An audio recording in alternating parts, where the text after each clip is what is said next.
ngasi reading macha ama khatang tose ko reading yamna sangdabida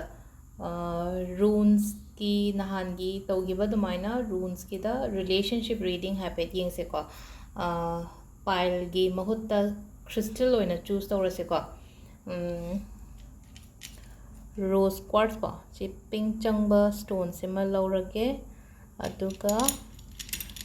clear quartz ko सिसिमगा अनी सिगी मनुंग सिदा अमा choose तौबिरो को Heidi clear ओइबसे Heidi पुरा अंगो बसेना पाम्ब्रा नत्रगा pink colour सिना attract तौबरा हाइबदो एंगोंदा को अदुगी मतुंगिना ngसागी सिगी अतोपा ngसागी canoe से लौथोगा येंगासे को नुंगदगी दुम येंगदमने को अदो अहामबदा रोज क्वार्ट्स हाना लौथोगे को रोज क्वार्ट्स की ओइना हापेतंग रून से को मा खतंग लौथोके को सिदा लेरे खोगी रून्स मंगा से हापेद यंग मिनर से के मैसेज नो हाइबदो अदो सिदा लेइबा कैनो से को सिंबल से गी मतुंगिना हाइरागदी को हाइदी सिदा नहांगे हाइ तारे को ममांग दा खरा हौखिबा मतमदा हाइरागदी खना चैनाबसे खरा तोय को यामना हाइदी आइगी रिलेशनशिप से सिदाइना रिलेशनशिप रीडिंग तो इसे हाइदी नॉट ओनली पाखंग लिशाबी खतंगी वा नतबिदा को हाइदी मैरिड ने की सुदुम यंगबीबा याय को अदो हाना से को हाइदी खरा खनाबा चैनाबा तोये अदो हजिक की ओइना हारागदी को हजिक से स्टेबिलिटी खरादी लाए को हजिक से हम बैसे ngसाय कॉन्फ्लिक्ट कुम बयाम लैबदो को अदुगा अनिशुबजी लाइसिना हजिसना मुखादि स्टेबल गुम्बा ओइरकपा हाइदी पोट सिंगसे लोइशलकपा हाइ तारे को हाइदी ngसाय खनाबा चैनाबा नुंगाइतबा गुम्बा लेरमगा सो पोट से लोइशलकपा ओइना पीरी को सिदा अदुगा मथंगी लाइबा केनोसिना को सिंबल सिना मुहाई से कइनो हाई कांसिदा को सिदा को सिगी मीनिंग से चेंज कुंबदी हम लाकनी को हाइदी लाइफ सिदा ओहोंबदी हम लाकनी चेंज लाकनी अदुगा असेंगबा हाइ तारे को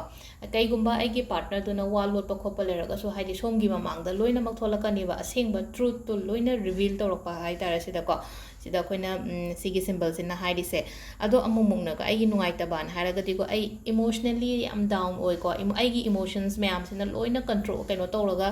ब्लॉक तौरगा लेबदो हजिकसे इमोशनली डाउन ओइबसु याम ओइदिबा ओइबगी ओइना हारगदी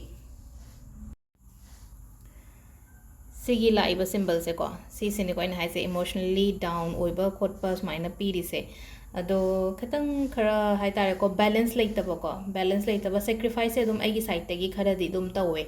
अदुगा हाइदी यामना इलॉजिकल ओइबा थॉट्स कुंबा हाइ तारे को हाइदी खल्लोइदबा वखन गसे दुम मरक मरक त खलकपा खोपा याम यावे को अदुबु हजिक सिदा इन हाइसे हाना नुंगाइरमदबा खोतबा लेबसे को हाइदी हामबदगी हाइरागे को नुंगाइरमदबा खोतबा मैम नुंगाइनदबा इबाइनी की मरक सिदा खनाबा चैनाबा खोखबा लेरगा हजिक खतंग बैलेंस लेरे को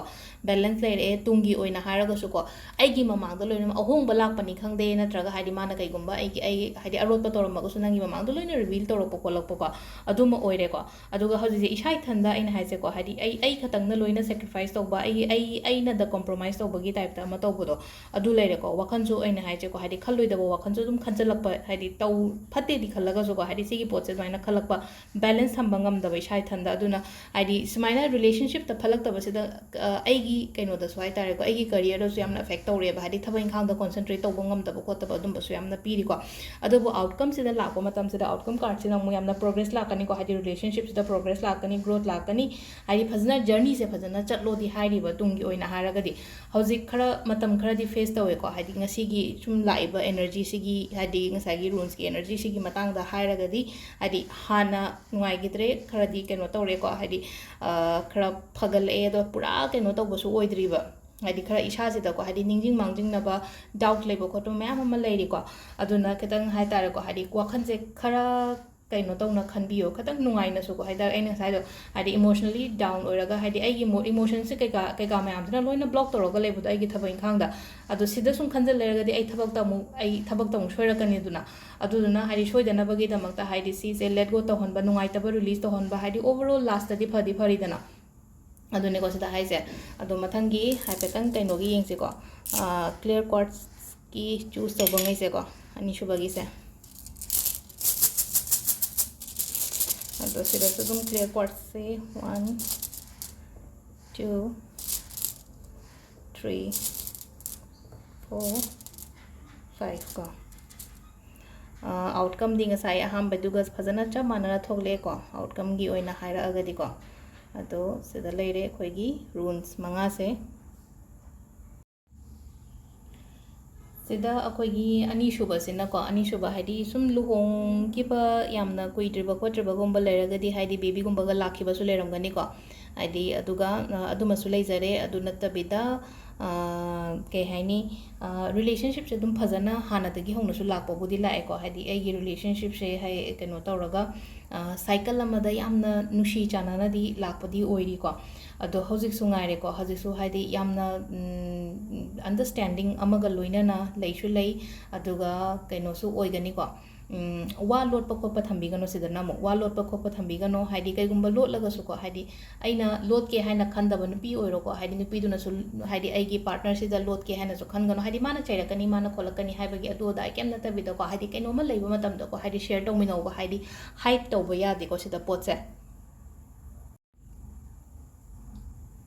tungi oina haira aga so ko sida laise ko haidi tungi oina ai la kador yo matam se haidi nabaini gi marakta understanding leiba phajana di lei ko understanding leiba amana amagi mating tongnaba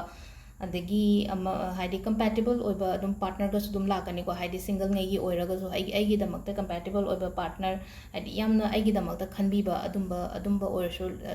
laksu lakani aduga hojik leiriba hojik loinariba du so dum tungi oina di aphabadi oiba sida अदो हजिक से मतम से क्या पीना दब ओय को मतम से क्या पीना दब हारगदी मागी थबक चिनबननी खंगदे नत्रगा हाइदी मी से वर्क प्रेशर गुम्बा यामना लेरगदी मतम से आईगी वाइफ ओइरो नत्रगा आईगी गर्लफ्रेंड ओइरो नत्रगा आईगी बॉयफ्रेंड ओइरो हाइदी मोइसिदा हाइदी मतम यामना क्वालिटी टाइम मा करी मा हाइदी पीबा खोटपा ngamdaba aduduna ko khitang haidi ko kaishu natabada ngangkhatnaba khotnaba adumaina khara pigani ko haidi silly arguments hai tare ko ado amana avoid tawbi haidi video yengiba mi ngasi haidi ngasi haji video yengiba mi gumba oiragadi ko haidi ai ma se magi thabak sina yadadana tawbani ko aduduna haidi ai se khitang hange ko haibagi ko isada adumaina ma tawbiyo aduga overall last ki lai se jam phai ko last ki lai se ngasai mamang da lakhiba keno do ko akoina rose quartz ki da lakhiba keno duga chamana dum la eb sida haidi stability lakpa loina mak phagal lakpa ko haidi masagi lambi sida haidi akoina chattoriba lambi se dum phana chapminaba adumaina oeba ado sida leire ko ngasigi runes ki reading so relationship ki matang da ado yamna sangba video di oidre ko ina jo haigre ko yam sangal roi gen haidi video se yam sang ba se amumu haidi yamna boroi ba se yaw ina ko tap taina haidi pung mo pung hai mu tawbo do haidi just haidi kaino do kaino aina yam telap na message se si oina mayam da share tawre ko ado sida leire ngasigi video se ma'am thank you